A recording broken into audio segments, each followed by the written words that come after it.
मैंने कभी अभी मैं गई हूँ 2 लाख और मैंने कभी इतना पानी रावी में अपनी पूरी जिंदगी मेरी लाहौर में गुजरी है। मैं लाहौर में पैदा हुई, लाहौर में पली बड़ी।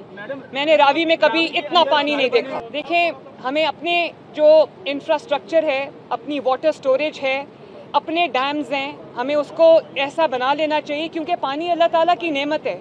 जो पानी वो यहाँ पर भेजे, हमें उसको ना सिर्फ स्टोर करना चाहिए, बल्कि उसको हमें अपनी खेती बाड़ी के लिए अपने लिए इस्तेमाल करना चाहिए। इसलिए पानी को स्टोर करने का इंफ्रास्ट्रक्चर बनाना बहुत ज़रूरी है, और ये कोई आसान काम नहीं है, और ये एक ऐसी चीज़ नहीं है जो ओवरनाइट हो जाएगी।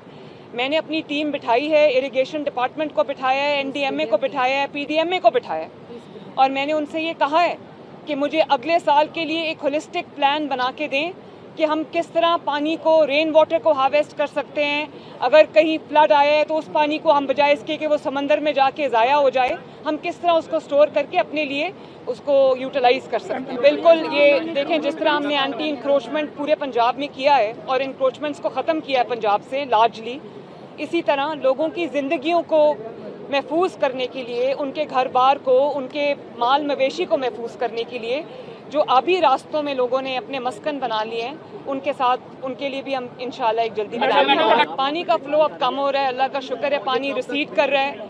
मैं जहाँ पर मैंने पुलिस का रेस्क्यू 1122 का शुक्रिया अदा किया, उनके पर्सनल ने दिन रात काम किया है, रातों को जाग के कमिश्नर्स ने, DCs ने, 1122 के लोगों ने, पुलिस ने जिस तरह से काम किया है, और साथ जिस तरह से हमारी अफवाज पाकिस्तान हमारी मदद को आई हैं, लोगों को रेस्क्यू किया है, एवैक्यूएट किया है, मैं सबका शुक्रिया अदा करती हूँ। मैं किसी एक पार्टी का नाम नहीं लेना चाहती, लेकिन हमें सियासत से बालातर होकर मुल्क की मफाद में अब कुछ फैसले कर लेने चाहिए, क्योंकि ये लोगों की जिंदगियों का सवाल है।